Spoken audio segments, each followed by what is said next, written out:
Para Bapak dan Ibu dan saudara-saudari sekalian yang kami cintai dalam Yesus Kristus, kita memperingati dalam liturgi kita Maria berduka cita. Dibandingkan memang di sini dengan seorang ibu yang mempunyai anak tunggal, sudah janda. Kalau kita lihat Maria juga mempunyai anak tunggal, yaitu Yesus. Ada kemiripan dan duka cita yang luar biasa timbul di hati seorang ibu. Dan dalam hal ini, ibu yang berada di kota Nain itu memang betul-betul sudah kehilangan harapan dan putus asa. Tak ada lagi artinya hidup ini. Anaknya satu-satunya telah meninggal. Tapi ada satu di sini, melihat janda itu, tergeraklah hati Tuhan oleh belas kasih. Ini yang satu, ini yang mungkin sesuatu yang luar biasa. Tergeraklah hati Tuhan oleh belas kasih melihat penderitaan itu. Memang tergerak ya, sering juga kita tergerak melihat kalau ada kedukaannya.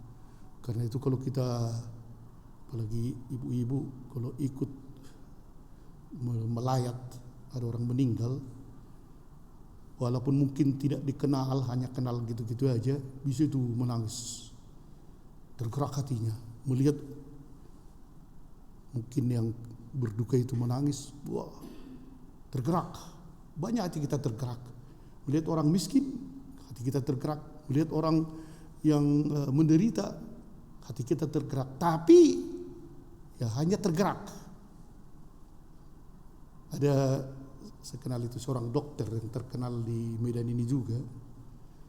Dia sangat terkenal itu karena betul-betul dia ikut merasakan apa yang dirasakan pasien yang datang kepadanya. Jadi dokter, gua praktek sore.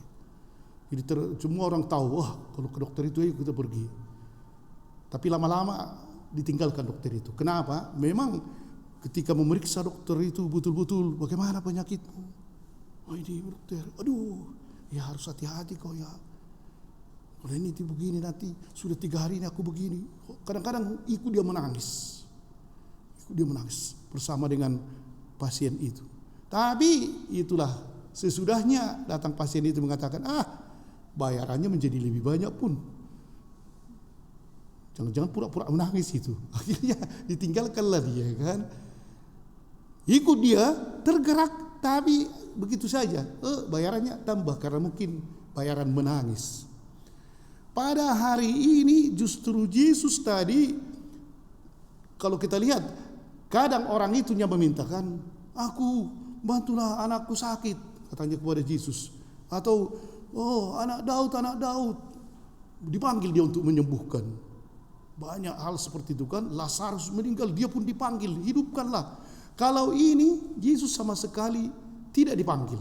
Janda itu tidak memanggil Yesus. Orang yang lewat itu tidak memanggil Yesus. Sembuhkanlah. Yang di kota Nain itu tidak memanggil Yesus.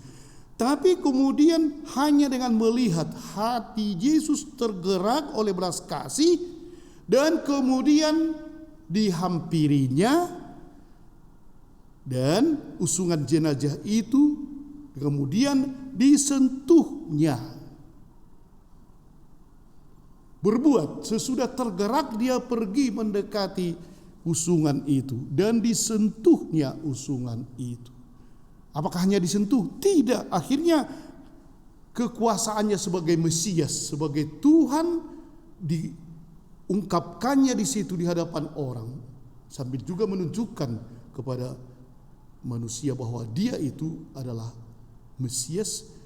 Hai pemuda, udah mati sebenarnya kan, mana didengarnya itu.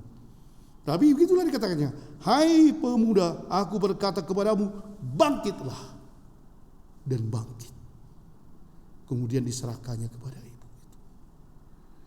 Di sini para bapak dan ibu dan saudara sekalian, memang sebenarnya Tuhan tak pernah membiarkan kita dalam penderitaan. apalagi dalam kematian. Dia tidak mau membiarkan kita dalam kematian. Dia selalu tersentuh, karena itu dia selalu memberikan rahmat-Nya melalui sakramen-sakramen, melalui ajaran-ajaran, melalui contoh-contoh orang kudus, melalui gereja dan seterusnya. Dia selalu mendorong orang agar akhirnya bisa hidup kembali.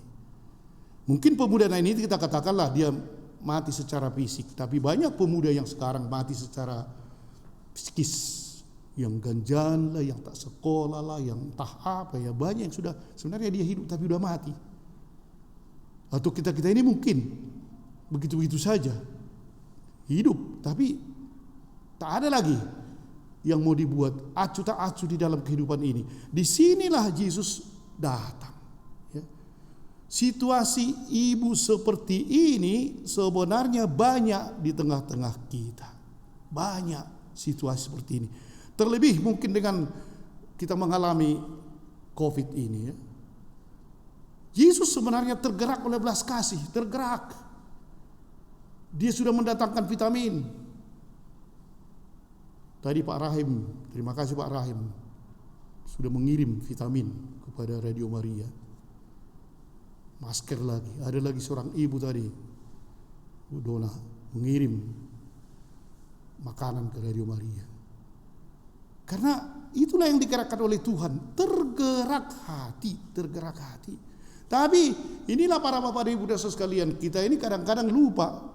Pergi ke sana tanpa masker, pergi ke sana suka-sukanya, tidak peduli.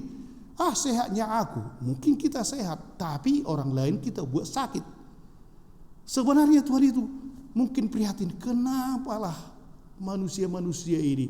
Sebenarnya cukup kalau mereka semua disiplin, cuci tangan sesuai dengan anjuran pemerintah, selesai. Tapi kita inilah yang tidak mau menerima. Ketika katakan bangkitlah, gak mau aku, tidur aja. Itulah jawaban kita. Pada hari ini para bapak dan ibu dan saudara sekalian, marilah kita membiarkan Yesus itu. Kalau kita dalam keadaan putus asa, atau dalam keadaan sangat susah, dalam keadaan down, turun, jatuh, atau dalam keadaan hal-hal seperti ini masyarakat kita dilanda oleh penyakit yang kadang-kadang juga kita pikir, makin lama makin banyak orang yang kena. Disinilah kita minta kepada Yesus. Dan Yesus akan datang dengan belas kasihannya. Dia pasti tergerak. Tergeraklah hati Tuhan oleh belas kasihan. Jangan menangis umatku, tetapi buatlah sesuai dengan kehendak Tuhan, dan kita akan dibebaskan dan diberkati. Amin.